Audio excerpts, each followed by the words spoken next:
Getting ready to install the Borla ATAK axle backs on my 2019 Camaro. The instructions have you get a line from where the flat to round transition happens. Get your first line, and there's a dimple. I pretty much put the tape where the dimple ends.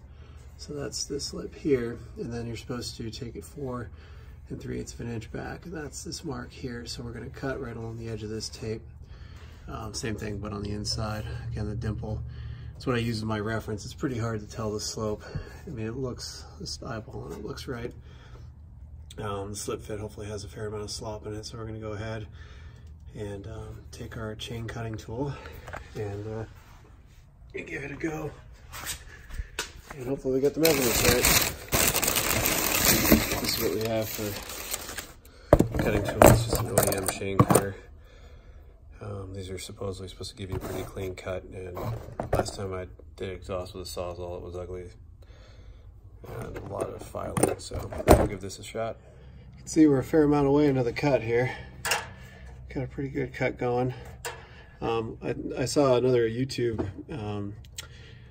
poster did this little trick with the zip ties, so you keep tightening it and zip tying it down so you don't have to always hold it under tension with your hand. It seems to be working pretty good, but it definitely takes a while to cut through it. I think I've got about a good 6 minutes into it now, but I think we're nearly through. I'm sure the next side will be a little longer because the blades are dulling. See how it goes. There's our first cut. Real nice and clean. I'm real happy with how that came out.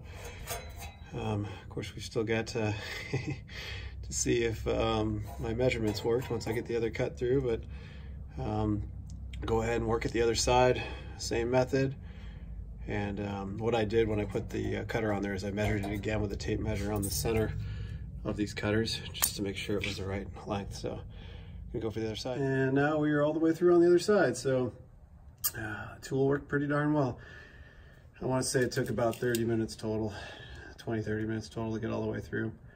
But I think it's still easier than a Sawzall, especially if you go with the zip tie around the handle approach.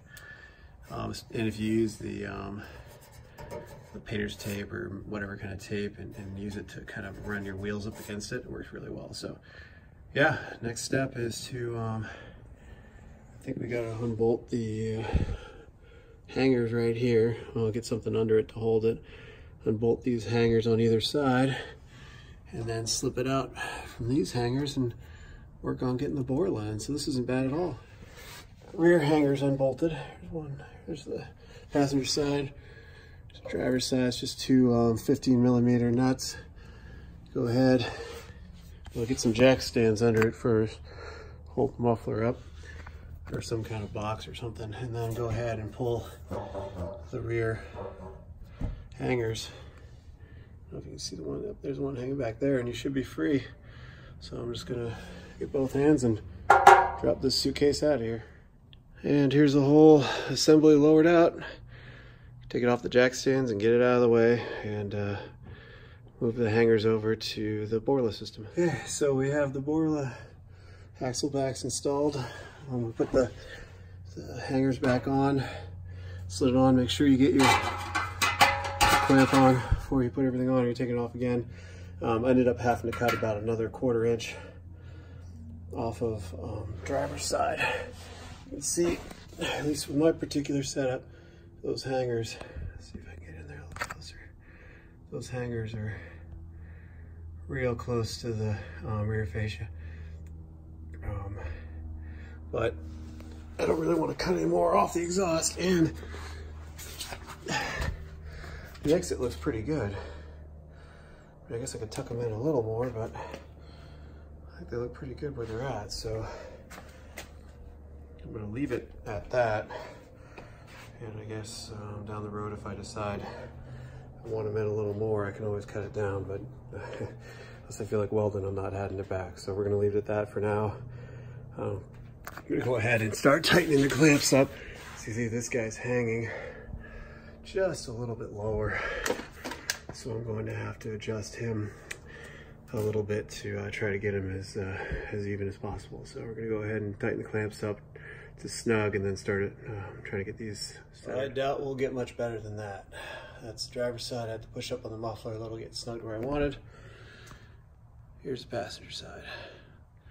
like the passenger side is a little bit higher up, but I've never been able to get these things perfectly straight. I'll probably try to adjust it a little bit more, but now that I know I can get them pretty close, and the depth, see the depth on that side. Well, that side's pretty darn, it's pretty close. Hard to tell with the camera, but now that I've got them about where I want them, I'm going to go ahead and put the 15mm nuts back on for the hangers on the inside. I didn't want to tighten them up until I got this going, and I'll cinch these guys up to, I'll have to get the manual out again to whatever their torque spec is. It's something like 45 foot-pounds. And we'll get a video of how this thing sounds. So here's the finished product.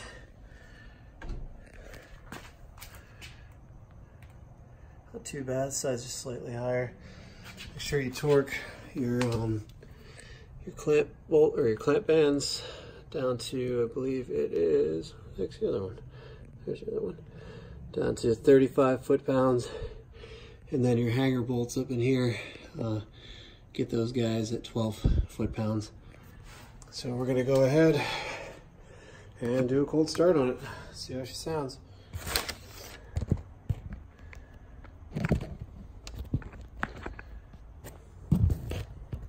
Sorry, trying to find a good camera vantage point.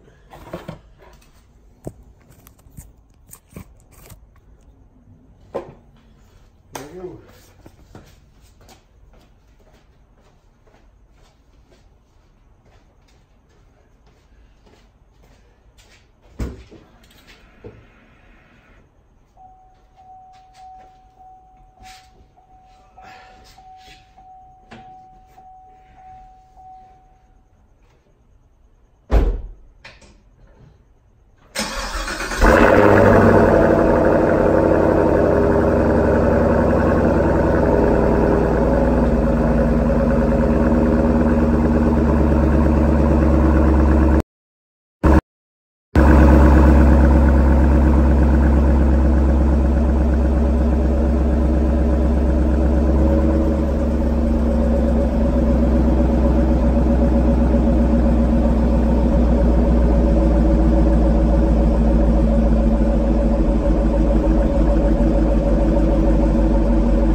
Okay, so that definitely has some nice pops to it.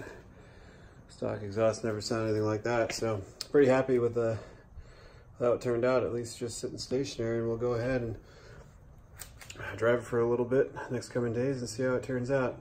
Also check back on the end tip alignment. Hopefully it won't change too much, and we'll see if any of these hangers start to bump into this rear fascia, or rear valance. Sorry. Anyway, oh, I forgot to mention, got these at Summit. They shipped them in the West Coast insanely fast. I ordered them, oh shoot, I got them yesterday. I ordered them on Tuesday, got them on Wednesday.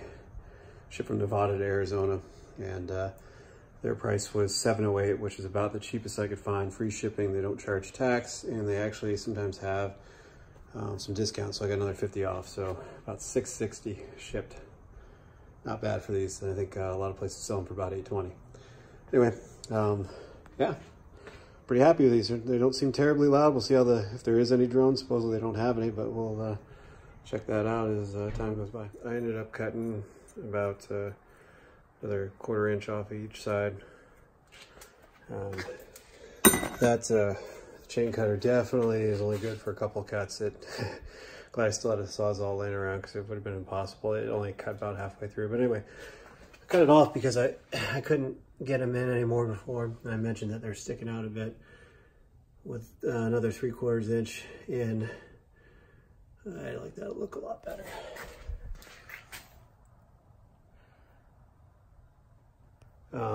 Also, when you do it like that, the little indentation where the flattening ends for the exhaust, the end of the Borla pipe pretty much lines directly up with that when you cut them down. So I think anybody getting these, depending on where you measure, where the taper ends, you're going to have some variation in the length. So be prepared to maybe incrementally cut them down a little bit to get them to where you want to be. Some people like them sticking out. I like them a little more flush like this. So there we go.